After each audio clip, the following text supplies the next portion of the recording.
Hello, everyone. This is a new thing for me. I'm usually playing and someone else is doing all the mouth noise, so I'm going to sort of do an Elton John impression with the piano today. And maybe a stand-up act. That's really what it feels like. Okay. Hi, my name is Mark Rogers. Thank you all for coming and to this talk. I've been at Leeds twice now in the Young Artist Program and have really enjoyed it. I mean, it's so amazing. The opportunities and the master classes that I've been a part of, and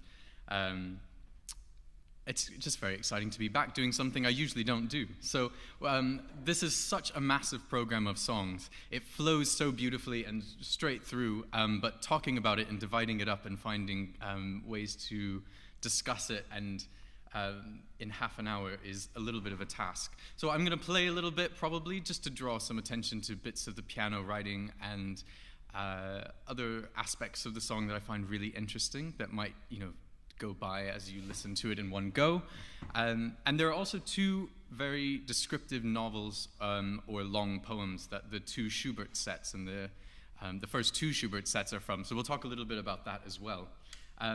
But to start off, we have Tchaikovsky, who is not necessarily known as a song composer, despite having written about 100 songs. And the first set is in French, very unusually. Tchaikovsky was completely fluent in French. He grew up with a governess, a nanny, that taught him French from a young age, as I think most sort of middle-class Russian children did. And so they are specifically dedicated to a Belgian soprano that he met and was actually engaged to in the 1870s.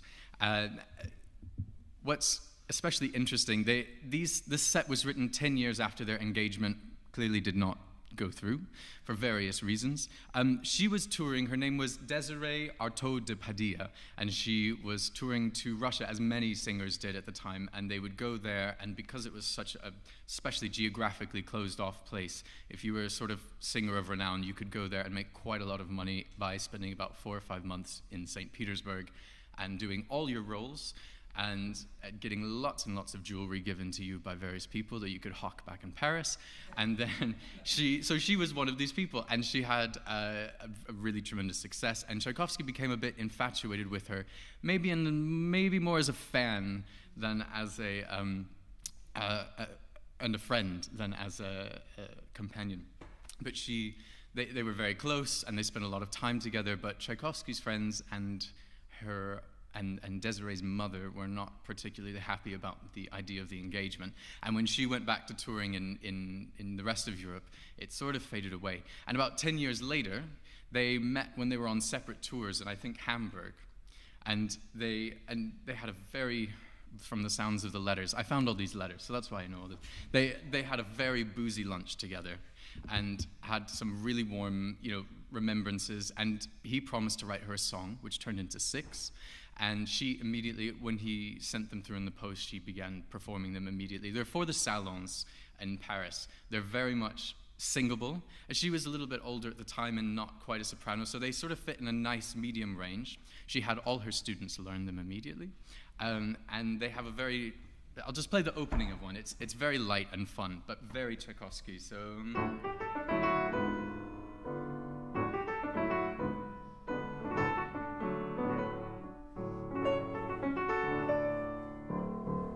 it's very this kind of lilting serenade. The middle one, the one that I find the most interesting and that has quite a lot of depth to it, is Les Larmes, which is the 5th song. And it's definitely the most substantial and the most, what's a good word for it? It has a lot of gravitas, whereas the other ones are a lot lighter. And it has a beautiful little play out. I thought I'd do that one as well.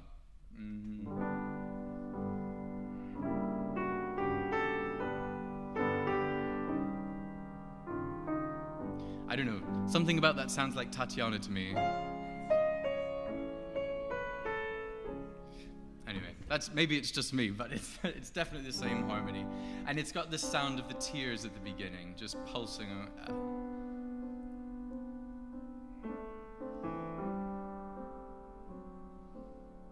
And it has a really beautiful vocal line that comes through. So that's our first set of Tchaikovsky. The second set, there will be some Schubert in between, but it's good to talk about the difference between these two. The rest are all sort of the more popular Tchaikovsky songs in Russian. And I want to make sure that I have all of them together.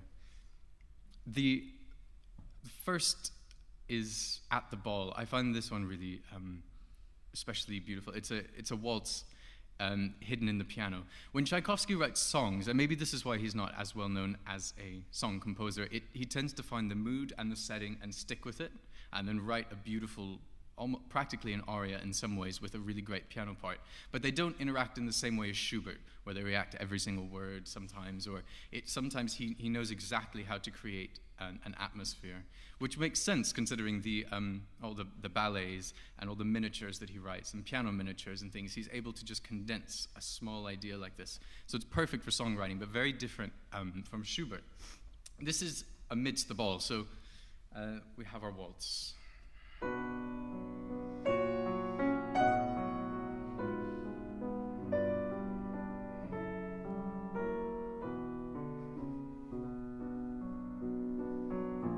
And the voice.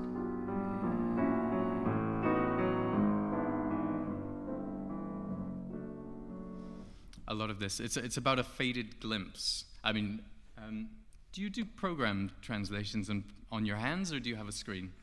On the screen, great. You'll have the subtitles.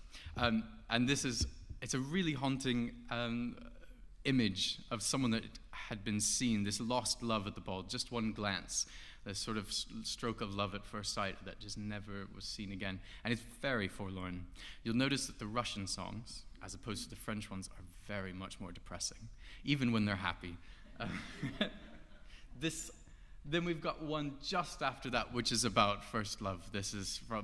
It's very similar to me to Spring Waters, the Rachmaninoff song. It's in the same key. It's about flowing water and the woods and the nature where the first love was seen, but viewed from a much later time point, later in life, remembering how it used to feel to have this passion. It's got a much more flowing piano part. The one, I won't play it for you because I'm not playing this recital, so I don't have to.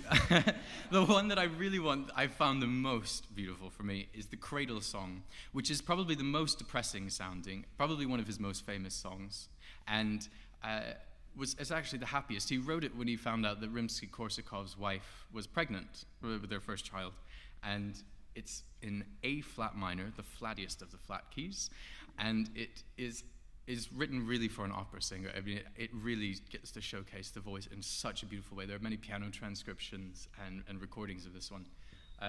Melody is something like this. It's just a lullaby.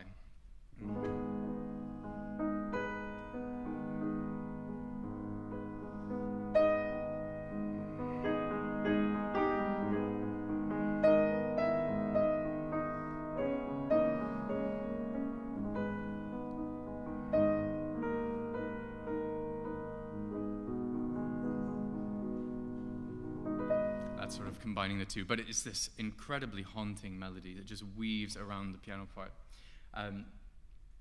Then we have a serenade at the end, and a serenade connects everything to Schubert, really, in such a way. The Lover Underneath the Window, that's our Tchaikovsky set, and they've been really new experiences for me to listen to these and learn a little bit about them. So I hope you especially enjoy them alongside all the melodies of the Schuberts.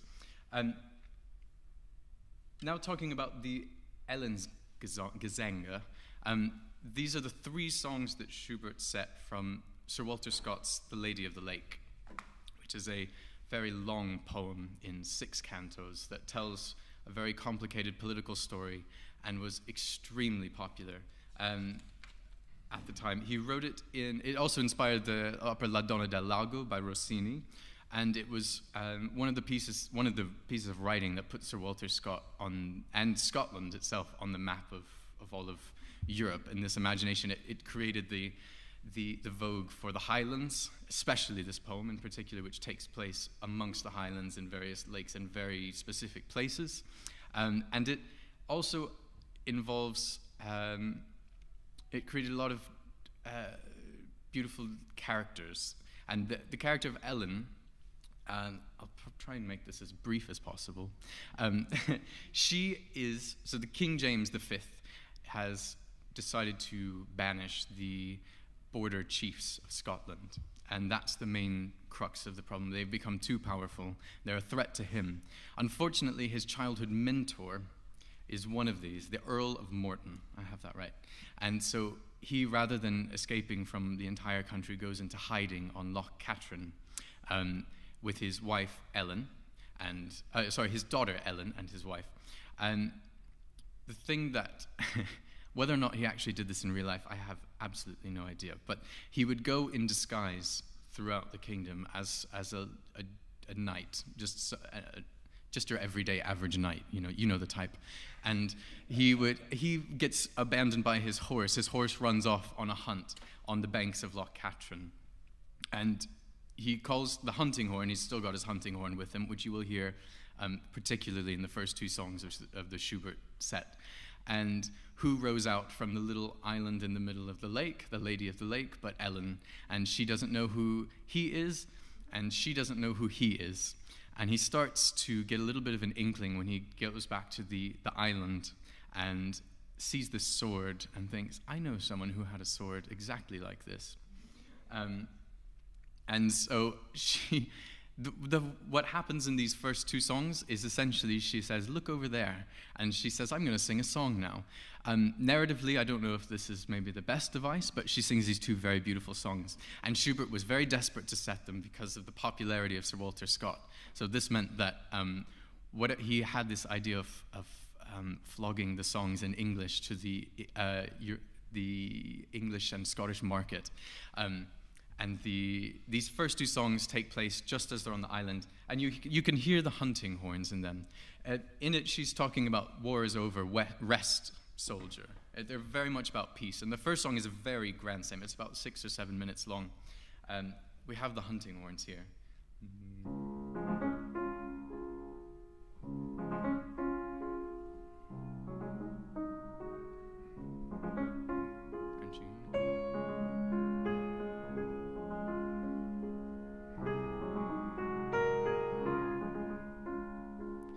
Very beautiful, and it goes on. This is essentially a song that has 3 major repetitions of this, interrupted by this sort of enchanting, the Lorelei sort of thing. She sort of lured him, and it goes into something that's very Schumann.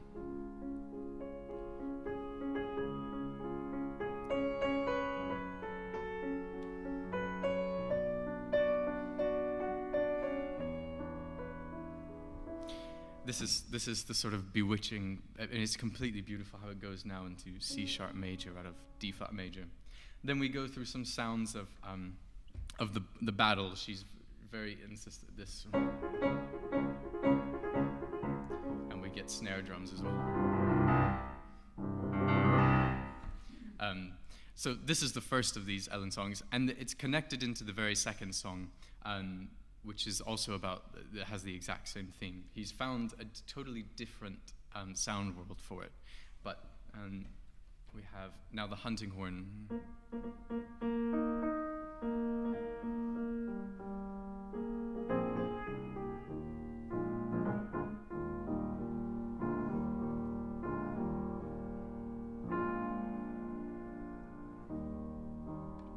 This is more about the hunt than it is about the war. That night he goes to sleep and he dreams that she's actually the son of his long-lost friend / enemy, and things come to a head. There's a lot of battles. Later on there's a battle and she goes to a church. It is very pious, and she sings probably the most famous of any art song ever written, ever, is the Ave Maria, originally in German. Famous in Latin.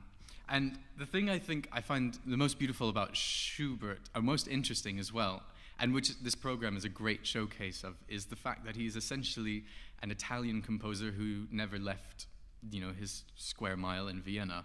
He studied with Salieri when he was a boy. He grew up a very poor son of a schoolmaster who sort of was sent off to be a choir boy because he had a great voice and just loved to do music all the time. So he essentially ended up at a boarding choir school in central Vienna, and that's where he got his lessons from Salieri.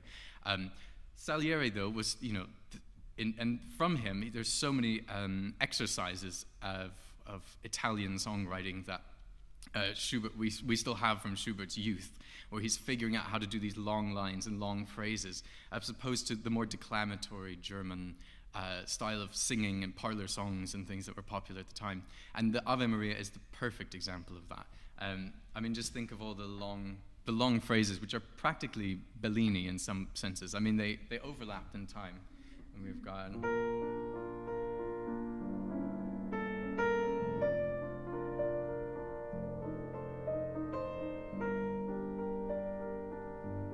I mean, I don't really need to play it, we all know it.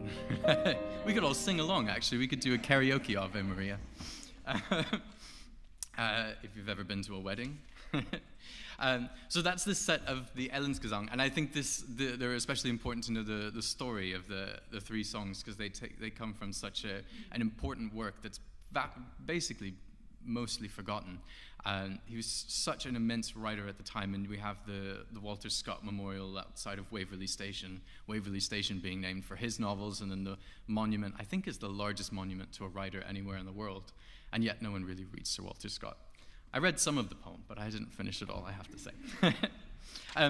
The other set of Schubert, this is the other story, is the Wilhelm Meister songs.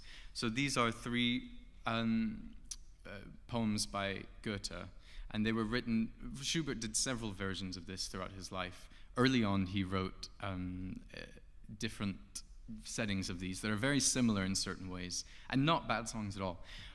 But he revisited them later in life and sort of created this absolute magic that these three songs have. They're similar in style maybe to the songs, the Walter Scott songs. They have this sort of calm to them.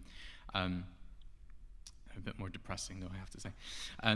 Wilhelm Meister, very briefly, is a long novel, and I'm not going to summarize it. It's 9 volumes. It's essentially a telenovela. Every time I would read another, section of another summary of the section. Has anyone read Wilhelm Meister? No. Okay, good. Some, not all. We're in the same boat. It is. There are many characters, but essentially it follows the upbringing of Wilhelm Meister, as a young boy, through his apprenticeship and through his early life until he gradually becomes an ideal man. It has a very utopian ending that's based on the finale of The Magic Flute, where he finds domestic bliss and romantic bliss, and they live very happily ever after. But there's a sort of trail of destruction in its wake, not necessarily from him, but from the people he encounters, and they're the really interesting people.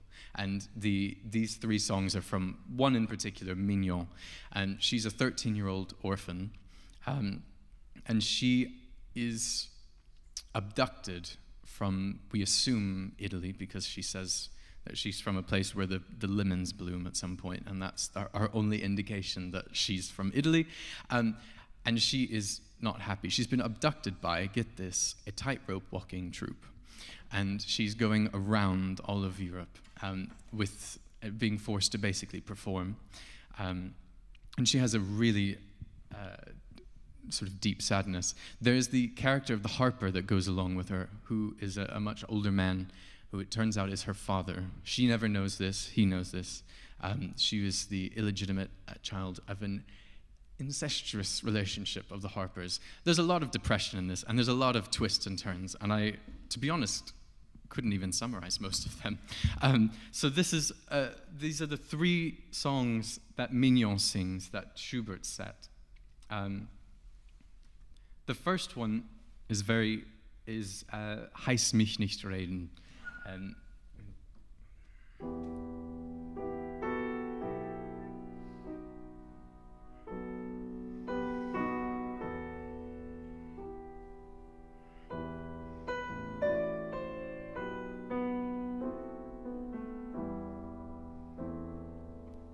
the voice line I won't sing.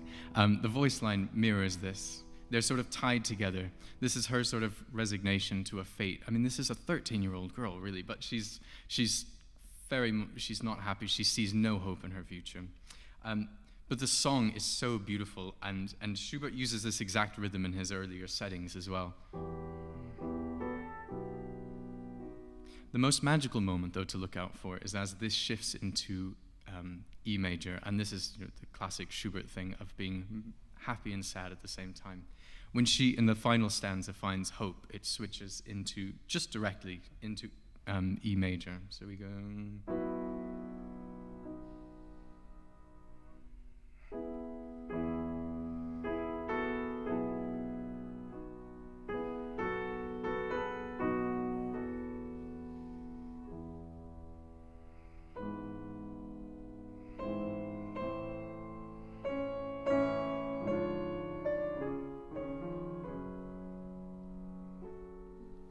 It's such a beautiful song.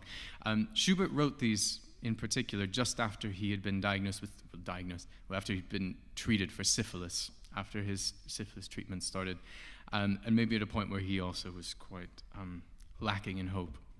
And you can imagine him coming back to them after not really studying any Goethe for many years.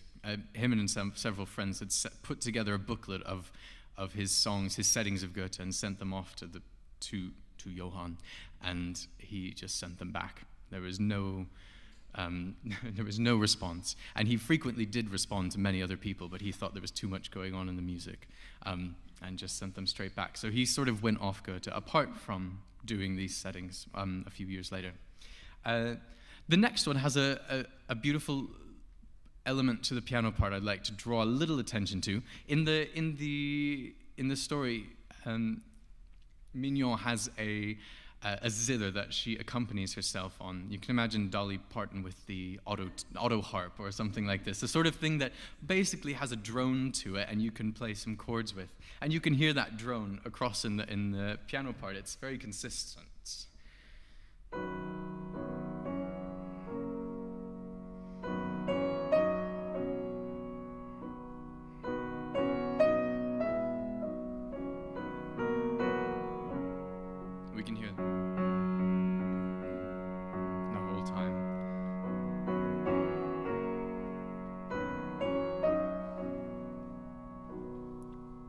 In very special key of B major for Schubert, and this is a especially tender song, a bit more filled with hope. This is what Mignon sings before she is about to die in an orphanage at the end of her life.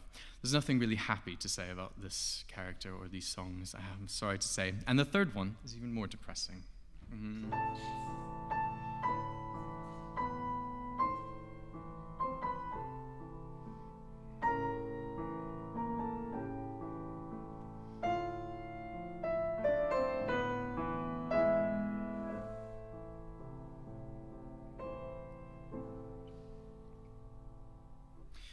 To take it back to, this is Nur wer die Sehnsucht kennt. I can't speak today.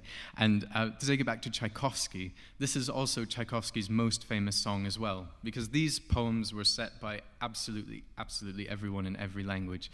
And his setting of this is None But the Lonely Heart, which was recorded by Frank Sinatra 4 times, and everyone else. It became a jazz standard as well. And so there's this wonderful connection here between these very famous poems and their many settings. I'll go just quickly a little bit through some Liszt and our final set of Schubert, and then we'll get ready for the concert. The Liszt now is a little bit happier. I have to say about the first song, the Elegie, you may not know it, and I don't know it, and I don't think anyone knows it because it's been taken from manuscript, I found out. So you're hearing essentially a slight world premiere.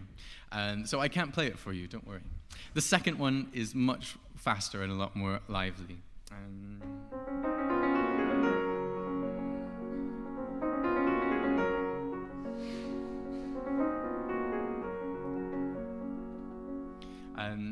This is Liszt at his more distilled version. This is the second version that he said of this. Liszt would frequently go back through his songs and just completely rewrite and rewrite and rewrite them. They always started out as piano concertos, and they always ended up as nice little numbers like that. If you go and have a look and a listen maybe to the first version of this and see what the difference is, I mean, there's this huge gamut of piano arpeggios and writing. The same goes for the Au Conge d'Or, and this is such a beautiful song. I'm just really looking forward to hearing it, to be honest. It is written essentially for an operatic style soprano. There is a cadenza in the middle, it builds in tension, and it has beautiful floated high notes, and it starts with what I always think of as an opening violin solo.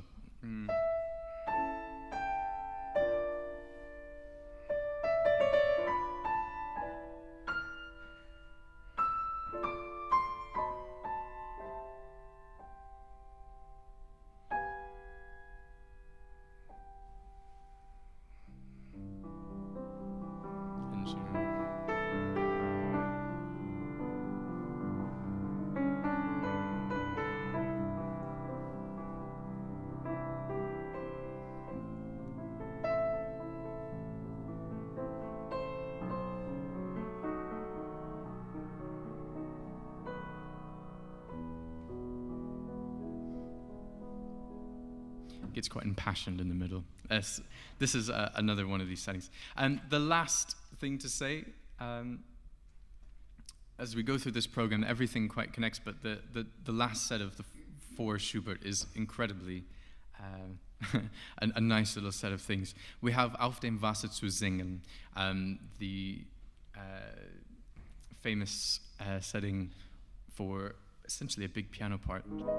It's very similar to the A flat major impromptu, in that it starts in a key that is not its home key. We start in A flat minor. If we know this impromptu, only about 40 or so bars in do we get our real key. And the same for this.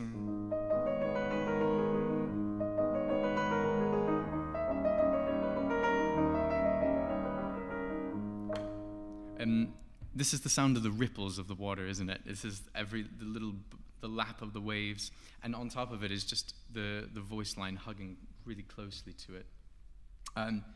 Eventually, we come out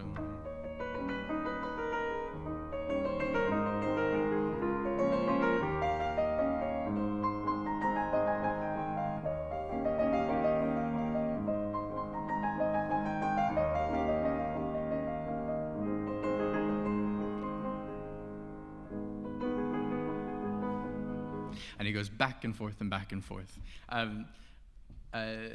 Leading on from that, the main crux of that song as well, of Auf dem Wasser zu singen, it's well known as a beautiful melody, but it has quite a strong impact in the poetical, the last stanza of the poem.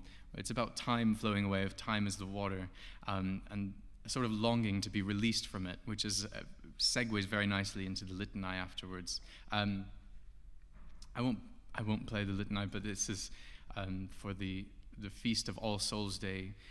It's taken from a poem which is a sort of almost a rosary in itself. It's 9 verses usually, and you can sort of pick and choose which. So I hope they line up, whatever's chosen for these 3 verses.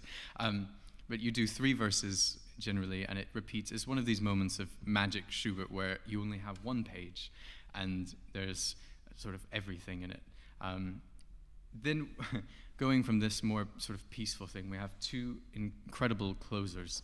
This is Die junge Nonne, which is a more mature ballad of Schubert's. Schubert grew up when he was in his teens writing massive ballads that were 14 minutes long. They were very in vogue at the time to write things like this. And this is like his mature version of this. The poem itself is not maybe the greatest poem ever written, and yet somehow we end up with one of the great songs of all time. It has a narrative. We have a character, we don't know much about her. We know that she's had pain in her life. We know that she's a young novice, that she's in the in the middle of a storm, and she hears a bell. And whether the bell is the call to prayer, whether the bell is the death knell coming for her, she knows she's not long for the world. Whether she's ill, whether she's in pain, whatever is happening. There are no real details. All we know is that she is, through the course of this song, from the storm at the beginning, bell,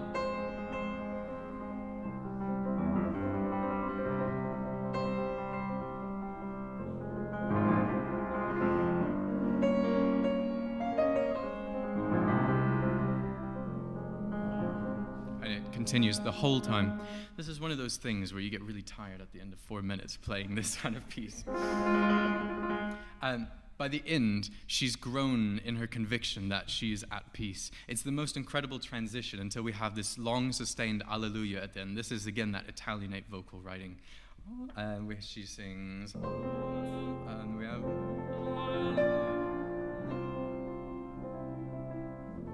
the bells still there.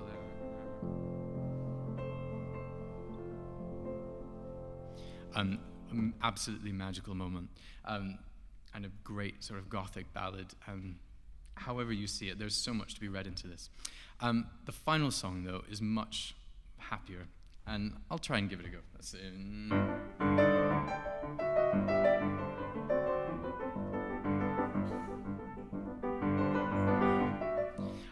this is Schubert playing at the piano at one of the Schubertiadas, really. This is a song that maybe he... I know Richard Stokes has done a few talks, has he not, this festival? I'll just repeat Richard's comments, because it's better than anything. He always says at the very last stanza, and this is the thing to look out for, that this song is about Schubert. He always says, the mask slips. And here we see Schubert playing the piano while everyone dances around him. And he's asking, when is it my turn to find love? When is it my turn to have this dance? Essentially. And there's just that one moment, because the rest of it is a romp straight from the beginning to the end. He doesn't dwell on it. It ends with more of this very fast piano part. There are words, a million miles a minute.